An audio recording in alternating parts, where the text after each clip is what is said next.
اس کے باوجود جب باہر شور سا مچا اور وہ لوگ پہنچ گئے تو اس کا دل اتنی زور سے دھڑکنے لگا کہ وہ خود حیرت زدہ رہ گئی۔ اتنے برس بعد پھپھو آئی تھی، وہ بھی تابوت کے ساتھ۔ لاؤنج کے دروازے پر خواتین ان سے ملتے ہوئے رو رہی تھی۔ اونچا بین، بلند سسکیاں، وہ دور دراز کی رشتہ دار عورتیں جو ہر شادی میں سب کی طرف سے گاتی اور ہر فوتگی میں سب کی طرف سے روتی تھی، سب سے آگے تھی۔ پھوپھو بہت نڈھال لگ رہی تھی، بھیگی آنکھوں کے ساتھ فاطمہ سے مل رہی تھی۔ وہ سب بھی کھڑے ہو چکے تھے، لڑکے تابوت اندر لا رہے تھے۔ حیا ذرا ایک طرف ہو گئی اور دوپٹے کا پلو ذرا ترچھا کر کے چہرے پہ ڈال کے ہاتھ سے پکڑ لیا۔ دوپٹہ پیشانی سے کافی آگے تھا اور یوں ترچھا کر کے ڈالنے سے گال، ہونٹ، ناک سب چھپ گیا تھا۔ یہ اس کا غیر محسوس سا نقاب تھا۔ اب اگر وہ نقاب کرتی ہی تھی تو منافقت کیسی کہ باہر کے مردوں سے کرے اور کزن سے نہ کرے۔ ایک فیصلہ کیا ہے تو اسے صحیح سے نبھائے گی۔ مرد باہر چلے گئے تو وہ آگے بڑھ کر پھپھو سے گلے لگی۔ حیا تم کہاں چلی گئی تھی؟ جہان بہت اپسیٹ تھا۔ بے آواز آنسو بہاتی پھپھو اس سے الگ ہو کر آہستہ سے بولی تھی۔ وہ سخت شرمندہ ہوئی۔ کیا تھا اگر پھپھو کو ایک فون ہی کر لیتی؟ اس نے جواب نہیں دیا، جواب تھا بھی نہیں۔ پھر جب وہ اپنی جگہ پر آ کر بیٹھی تو نگاہ کھڑکی پہ پھسل گئی۔ باہر لگے مجمع میں وہ جہان کو کھوجنے لگی اور پھر ایک دم چونکی۔ اس نے بہت سی باتیں سوچی تھی۔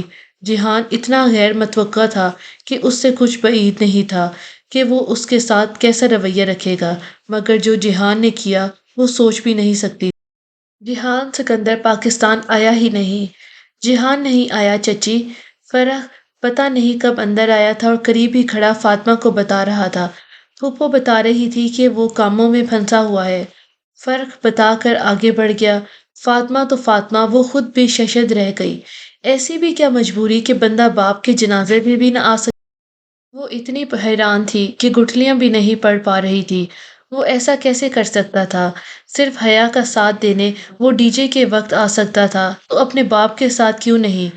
جب تک انسان دوسرے کی جگہ پہ کھڑا ہو کر نہیں دیکھتا اسے پوری بات سمجھ نہیں آتی۔ کہیں دور سے جہان کی آواز ابھری تھی، شاید وہ وضاحت اس نے اسی لمحے کے لیے دی تھی، مگر وہ کیوں نہیں آیا؟ سب بہت متاسف اور غمزدہ سے تھے۔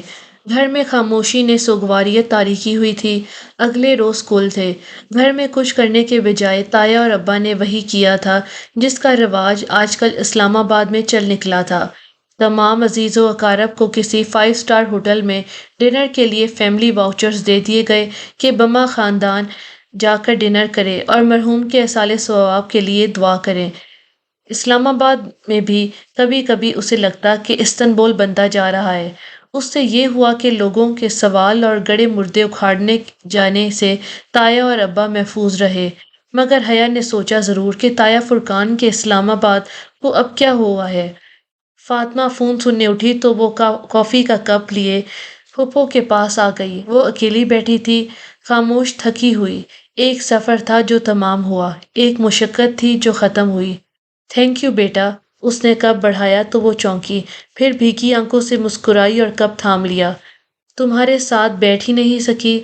شرمندہ مت کریں پھوپھو، میری ہی غلطی ہے۔ میں نے سوچا جہان کو میرا میسج مل گیا ہوگا اور وہ آپ کو بتا دے گا۔ ایک مبہم سی وضاحت دے کر وہ اپنا کپ لیے ان کے ساتھ آ بیٹھی۔ نہیں، وہ کہہ رہا تھا تم بغیر بتائی چلی گئی ہو۔ بہت پریشان تھا، شاید کوئی غلط فہمی ہو۔ وہ آیا کیوں نہیں؟ سرسری سے انداز میں اس نے پوچھ ہی لیا۔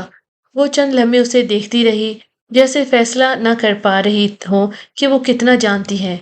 وہ ترکی سے باہر گیا ہوا تھا، فلائٹ کا مسئلہ تھا، کچھ ابھی 1-2 روز میں آ جائے گا۔ پھر آپ کو تو بہت مشکل ہوئی ہوگی اکیلے سب کچھ مینج کرنا۔ حیا، میں نے ساری زندگی سب کچھ تنہا ہی مینج کیا ہے۔ میرے ساتھ تب بھی کوئی نہیں تھا جب میں اور میرا بیٹا جلا وطنی کاٹ رہے تھے۔ وہ آہستہ آہستہ نرمی سے کہہ رہی تھی، اور اب تو میں اتنی مضبوط ہو چکی ہوں کہ اپنے مسئلے حل کرنے کے لیے مجھے اپنے خاندان کے مردوں کے سہارے کی ضرورت نہیں رہی۔ وہ بس ان کو دیکھے گئی، ان کے چہرے کی لکیروں میں برسوں کی مشقت کی داستان تھی جسے پڑھنے کی آنکھ حیا کے پاس نہیں تھی۔ تمہیں بھی اتنا ہی مضبوط بننا چاہیے، ان کی آخری بات پہ وہ بے اختیار چونکی تھی۔ یہ ماں بیٹا بعض اوقات کتنی مبہم باتیں کر جاتے تھے۔ وہ گہری نیند میں تھی جب کوئی آواز سیٹی کی طرح اس کی سماعت میں گونجی۔ کافی دیر بعد اس نے بھاری پپوٹے بمشکل اٹھائے اور اندھیرے میں جلتے بجھتے روشنی کے منبع کی طرف دیکھا۔ موبائل! بدرقت اس نے بازو بڑھا کر بجتا ہوا موبائل اٹھایا۔ جیہان کالنگ! اس کی ساری نیند اڑ گئی۔ رات کے 3 بج رہے تھے۔ وہ ایک دم اٹھے بیٹھی اور کال پک کی۔ ساری ناراضگی رات کی خاموشی میں تحلیل ہو گئی۔ جیہان! اس کی آواز ابھی بھی نیند سے بوجھل تھی۔ حیا! وہ دھیمی آواز میں کہتا ذرا رکا تھا۔ کیسی ہو؟ میں ٹھیک ہوں اور تم؟ بیک گراؤنڈ کے ساتھ ٹیک لگاتے ہوئے اس نے ریموٹ اٹھا کر اے سی آف کیا۔ کمرہ بہت ٹھنڈا ہو چکا تھا۔ فائن، تم سو رہی تھی؟ ہاں، اس وقت میں فٹ بال تو کھیلنے سے رہی، اس نے سوچا۔ ممی سو ظاہر ہے، اٹھاؤں انہیں؟ نہیں نہیں، ان کو ڈسٹرب نہیں کرنا چاہتا۔ ماموں ہیں یا ڈرائیور؟ وہ جیسے سوچ سوچ کر بول رہا تھا۔ نہیں، ابا اور اماں شام میں لاہور گئے ہیں، کوئی فوتگی ہو گئی تھی، صبح ہی آ جائیں گے۔ کیوں؟ وہ ایک دم چونکی۔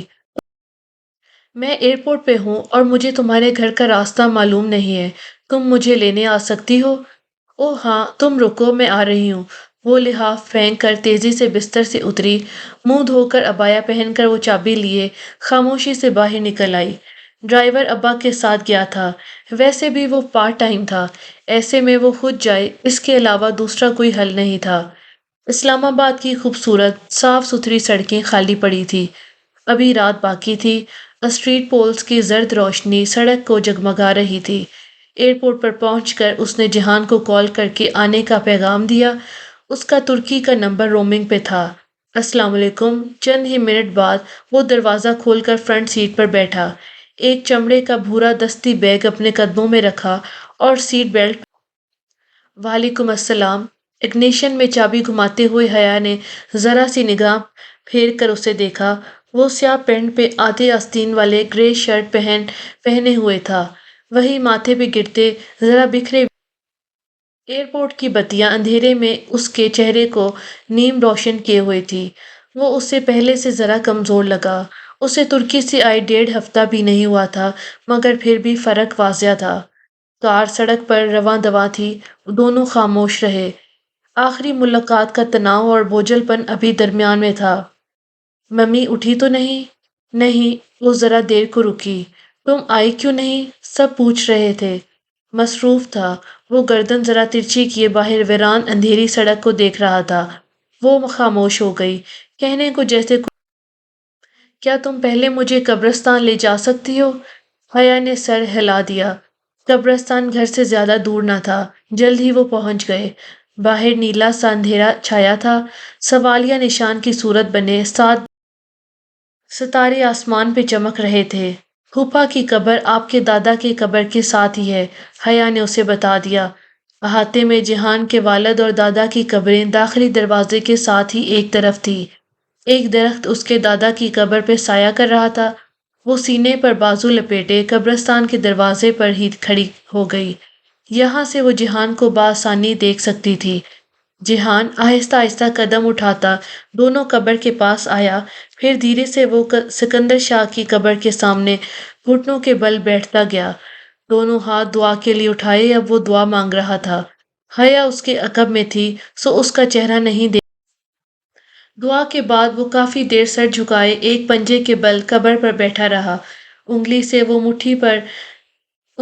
وہ مٹی پر لکیریں کھینچ رہا تھا۔ پھر جب وہ اٹھا تو حیا جانے کے لیے گھر آ کر وہ اندر داخل ہوا تو حیا نے آہستگی سے لاؤنج کا دروازہ بند کیا اور 2 انگلیوں سے نقاب نیچے کھینچتے ہوئے اتارا۔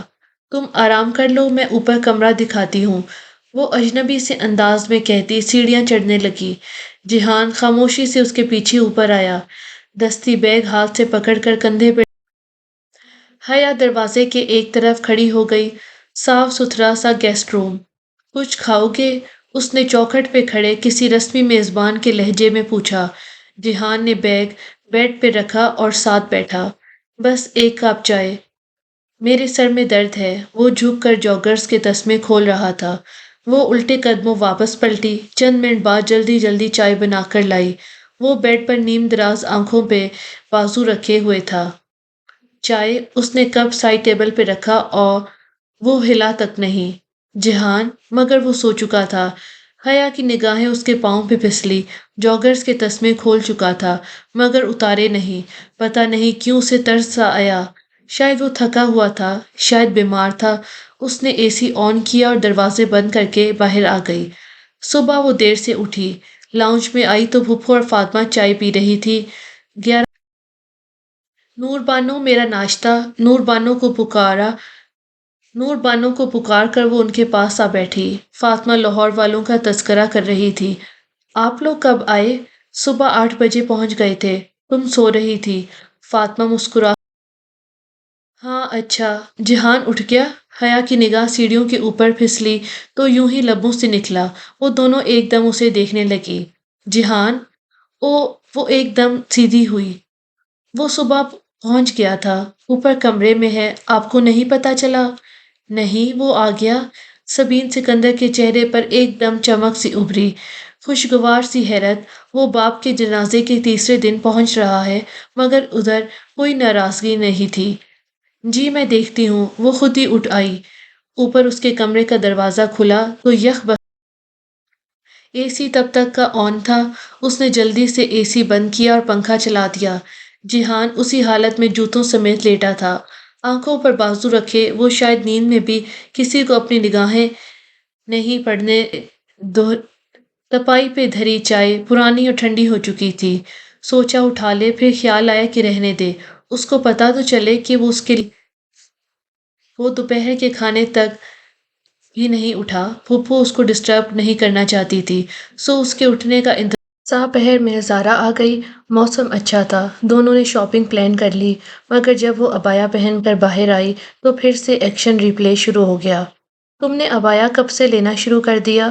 وہی حیرت، سوال، تفتیش، تشویش۔ ایک لمبا اور جامع سا جواب دے کر بھی اسے لگا کہ زارا غیر مطمئن ہے اور غیر آرام دہ بھی۔ شاپنگ کرتے، جوتے دیکھتے، کپڑے نکلواتے اور پھر آخر میں راحت بیکرز کے سامنے پارکنگ لاٹ میں بیٹھے اسکوپ کا سلش پیتے ہوئے زارا بار بار ایک غیر آرامدہ نگاہ اس پہ ڈالتی جو پورے اعتماد سے بایا اور نقاب میں بیٹھی سلش پی رہی تھی۔ یار چہرے سے تو اتار دو۔ زارا، میرا نہ دم گھٹ رہا ہے نہ ہی مرنے لگی ہوں، میں بالکل کمفرٹیبل بیٹھی ہوں، اگر تم نہیں ہو تو بتاؤ۔ وہ ایک دم بہت سنجیدگی سے کہنے لگی۔ وہ حیا سلیمان تھی، وہ عائشہ گل کی طرح ہر بات نرمی سے سہ جانے والی نہیں تھی۔ جب وہ اپنے زمانہ جاہلیت کے لباس پر کسی کو بولنے کا موقع نہیں دیتی تھی تو اب نقاب پر کیوں کسی کو بولنے دے؟ صرف حجابی لڑکی صبر کیوں کرے؟ اس کی رائے میں بہت زیادہ چپ رہنے کو بھی کمزوری سمجھا جاتا تھا۔ نہیں نہیں، میں تو تمہارے لیے کہہ رہی تھی۔ زارا ذرا بکھلا گئی۔ وہ سر جھٹک کر سلش پینے لگی۔ باہر پارکنگ لاٹ میں چند ماہ پہلے کے مناظر اب بھی رقم تھے۔ ڈالی اسے سب سے پہلے اسی جگہ پہ ملا تھا۔ میجر احمد یعنی پنکی سے مل کر اسے جو الجھن ہوئی تھی کہ وہ پنکی کیسے بنا، اب وہ ختم ہو گئی تھی۔ وہ تو اس کی جاب کا حصہ تھا۔ پتہ نہیں وہ یہ بات پہلے کیوں نہیں سمجھ سکی۔ وہ واپس آئی تو دل ذرا بوجھل تھا۔ زارا اور اس کا کامدار اب مختلف ہو گیا تھا۔ پتہ نہیں ڈی جے اگر ہوتی تو کیسا رد عمل کرتی۔ اب اجنبی کا ٹیگ جو پیشانی پر لگ گیا تھا۔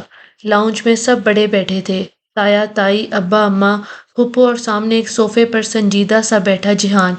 وہی صبح والے کپڑے مگر بال گیلے تھے، شاید ابھی ابھی فریش ہو کر نیچے آیا تھا۔ وہ سلام کر کے اپنے کمرے کی طرف بڑھ گئی۔ دروازے پر پہنچ کر اسے لگا کہ وہ اسے دیکھ رہا ہے۔ اس نے بے اختیار پلٹ کر دیکھا۔ جہان تایا فرقان کی طرف متوجہ تھا، وہ اسے نہیں دیکھ رہا تھا۔ وہ سر جھٹک کر اندر آ گئی۔ دوبارہ اس کی جہان سے ملاقات رات کے کھانے پر ہوئی۔ وہ ذرا دیر سے ڈائننگ ٹیبل پہ پہنچا تھا۔ ابا مرکزی کرسی پہ تھے، حیا فاطمہ کے ساتھ ایک طرف تھی۔ جہان نے جو کرسی کھینچی وہ حیا کے مد مقابل تھی مگر وہ اسے نظر انداز کر رہی تھی۔ وہ بھی یہی کر رہا تھا، بلکہ وہ تو شاید ہمیشہ سے یہی کرتا تھا۔ کتنی چھٹی ہے تمہاری؟ ابا کھانے کے دوران پوچھنے لگے۔ وہ سر جھکائے کانٹے سے سلاد کا ٹکڑا اٹھاتے ہوئے بولا، کچھ کنفرم نہیں ہے۔ چھٹی کیسی؟ اپنا ریسٹورنٹ ہے اس کا، بلکہ پاشا کا، اس نے تلخی سے سوچا۔ ایک ڈیڑھ ہفتہ تو ہو، پھر شاید چلا جاؤں۔ ممی کو یہی اپارٹمنٹ لے دوں گا۔ حیا نے چونک کر سر اٹھایا۔ پھوپھو آپ اب یہی رہیں گی؟ اس کے چہرے پہ خوشگوار سی حیرت امڑ آئی تھی۔ سبین پھوپھو نے ہلکی سی مسکراہٹ کے ساتھ سر اسپات میں ہلا دیا۔ صرف سکندر کے لیے وہاں تھی، اب ادھر رہنے کا جواز نہیں ہے۔ تو جہان آپ بھی یہیں شفٹ ہو جاؤ، فاطمہ نے ذرا دبے دبے سے جوش سے کہتے ہوئے ایک نظر سلیمان صاحب کو دیکھا۔ وہ بھی ذرا امید سے جہان کو دیکھنے لگے۔ وہی بیٹی کو اپنے قریب رکھنے کی خواہش۔ اور اپارٹمنٹ کی کیا ضرورت ہے، یہیں گھر ہے سبین کا۔ جہان ہلکا سا مسکرایا، وہ پورے دن میں پہلی دفعہ مسکرایا تھا۔ رہنے دے مامی، میرے نصیب میں پاکستان میں رہنا لکھا ہی نہیں ہے۔ اس کی آواز میں کچھ تھا کہ حیا ہاتھ روک کر اسے دیکھنے لگی۔ وہ سر جھکائے کھانا کھا رہا تھا، مگر چہرے پہ وہی مسکراہٹ، وہی چمک تھی جو وہ کبھی کبھی اس کے چہرے پہ دیکھا کرتی تھی، خاص موقعوں پہ، خاص باتوں پہ۔ خیر، کبھی بھی وہ اس کی وجہ بھی جان ہی لے گی۔ وہ دھیرے سے سر جھٹک کر کھانا کھانے لگی۔ صبح فجر پڑھ کر سونے کی بجائے وہ اوپر آ گئی۔ جہان کے کمرے کے سامنے سے گزرتے ہوئے ایک نظر اس نے بند دروازے پہ ضرور ڈالی تھی۔ کچھ چیزیں کرنے سے انسان خود کو کبھی روک نہیں پاتا۔ چھت پہ ہر اطراف لہلاتے گملوں کی سرحد بنی تھی۔ ابا کا شوق منڈیر وہاں سے کافی اونچی تھی۔ منڈیر کے ساتھ ہی کین کا جھولا رکھا تھا۔ اس خوبصورت صبح میں وہ جھولے پہ آ بیٹھی اور گردن موڑ کر منڈیر کے سوراخ سے باہر دیکھا۔ منڈیر اس کے سر سے اونچی تھی، مگر ڈیزائن کے طور پر بنے بڑے بڑے سوراخوں سے نیچے کالونی اور سڑک صاف نظر آتی تھی۔ وہ یوں ہی ترچھی ہو کر بیٹھی کالونی پہ اترتی صبح دیکھے گئی۔ ہر سو خاموشی اور تازگی تھی۔ کبھی کبھی پرندوں کے بولنے کی آواز آ جاتی یا پھر کسی کے بھاگنے کی۔ وہ ذرا چونکی۔ دور سڑک پر کوئی بھاگتا آ رہا تھا، ٹریک سوٹ میں ملبوس جاگنگ کرتا شخص۔ اسے ایک لمحہ لگا پہچاننے میں۔ جہان؟ وہ ذرا حیران ہوئی تھی۔ وہ کب اٹھا، کب گھر سے نکلا، معلوم نہیں۔ وہ اسے دیکھتے رہی۔ جہان اب گھر کے سامنے سے گزر کر مخالف سمت دوڑتا جا رہا تھا۔ وہ گردن پوری موڑ کر اسے دیکھنے گئی۔ چند قدم دور وہ رکا اور ٹھٹک کر پیچھے سڑک کو دیکھا، جیسے اسے محسوس ہوا کہ کوئی اسے دیکھ رہا ہے۔ مگر وہ سڑک پر ہی دیکھ رہا تھا، اوپر نہیں۔ وہ جلدی سے جھولے پر سے اٹھی اور اندر دوڑ گئی۔ وہ پھر سے پکڑے نہیں جانا چاہتی تھی۔ سبز ٹیولپ، پھولوں کی مارکیٹ اور وہ دکاندار، اسے سب یاد تھا۔ جب جہان نے اس کے کمرے کا دروازہ کھٹکھٹایا تو وہ کتابیں کھولے بیٹھی تھی۔ دستک پہ چونک کی اور پھر اٹھ کر دروازہ کھولا۔ اسے سامنے کھڑے دیکھ کر دل عجیب سی متضاد کیفیات کا شکار ہونے لگا۔ حیا، کیا تم فارغ ہو؟ وہ بہت دوستانہ انداز میں پوچھ رہا تھا۔ ہاں، کیوں؟ اس نے دروازہ ذرا زیادہ کھول دیا تاکہ وہ بستر پر پھیلی اس کی کتابیں دیکھ کر جان لے کہ وہ ہرگز بھی فارغ نہیں ہے۔ اوکے، تم فارغ ہو، ٹھیک۔ اس نے سمجھ کر سر ہلایا۔ یعنی تم میرے ساتھ مارکیٹ چل سکتی ہو؟ شور، اس نے شانے اچکا دیے۔ حالانکہ اس پہ بہت غصہ تھا، وہ اس سے مخاطب بھی نہیں ہونا چاہتی تھی۔ اس نے ہمیشہ غلط بیانی ہی کی تھی۔ اسے جہان سے بہت گلے تھے، مگر پھر بھی جانے کے لیے تیار ہو گئی۔ وہ اسے انکار نہیں کر سکتی تھی۔ کیا خریدنا ہے؟ تاکہ اسی حساب سے مطلوبہ جگہ پہ کپڑے وغیرہ۔ جلدی میں نکلا تھا، زیادہ سامان نہیں اٹھا سکا۔ ایک تو جب وہ مہذب اور شائستہ ہوتا تھا تو اس سے زیادہ نرم گو کوئی نہیں تھا۔ وہ اندر ہی اندر تل ملائی ہوئی باہر آئی تھی۔ کوئی اور نہیں ملا تھا اسے ساتھ لے جانے کے۔ اسے ضرور گھسیٹتا تھا اپنے ہمراہ۔ شاپ پہ اس کے ساتھ دینے کے لیے وہ بھی ریک پر کپڑوں کے ہینگرز الٹ پلٹ کر دیکھتی۔ جہان ایک کرتے کا ہینگر کندھے سے لگاتے ہوئے سامنے قد آور آئینے میں خود کو دیکھ رہا تھا۔ حیا اس کے قریب ہی کھڑی تھی، سو آئینے میں وہ بھی نظر آ رہی تھی۔ اس کا عکس دیکھتے ہوئے جہان ذرا سا مسکرایا۔ تم نے وہ کارٹون دیکھے ہیں، ننجا ٹرٹلز؟ وہ مسکراہٹ دبائے سنجیدگی سے پوچھنے لگا تو اس نے سادگی سے سر اس بات میں ہلا دیا۔ ہاں تو؟ وہ جواب دیے بنا ساختہ امڑ آتی مسکراہٹ دباتے ہوئے ہینگر پکڑے پلٹ۔ چند لمحے وہ الجھی کھڑی رہی، سمجھ میں نہیں آیا کہ وہ کیا کہنا چاہتا تھا۔ پھر کداور آئینے میں اپنا عکس دیکھا تو فوراً سمجھ آ گیا۔ غصے کا شدید ابال اس کے اندر اٹھا تھا۔ وہ مشکل ضبط کرتے ہوئے اس نے نگاہوں سے جہان کو تلاش۔ وہ وہی کرتا لیے کاؤنٹر کی طرف جا رہا ہو۔ وہ بدتمیز انسان اس کے نقاب کو ننجا ٹرٹلز کی آنکھوں کی پٹی سے تشبیہ دے گیا تھا۔ اس کا موڈ واپسی کا سارا رستہ آف رہا، مگر وہاں پرواہ کسے تھی؟ تو یہ تھی جنت کے پتے کی 34ویں قسط۔ امید ہے کہ آپ کو پسند آئی ہوگی۔ اگر کہانی نے آپ کو متاثر کیا تو ویڈیو کو لائک کریں، اپنی رائے کمنٹس میں دیں اور اس کو اپنے دوستوں کے ساتھ شیئر کریں۔ اگلی قسط میں پھر ملتے ہیں۔ سبسکرائب کرنا نہ بھولیں اور خوش رہیں۔ اللہ حافظ۔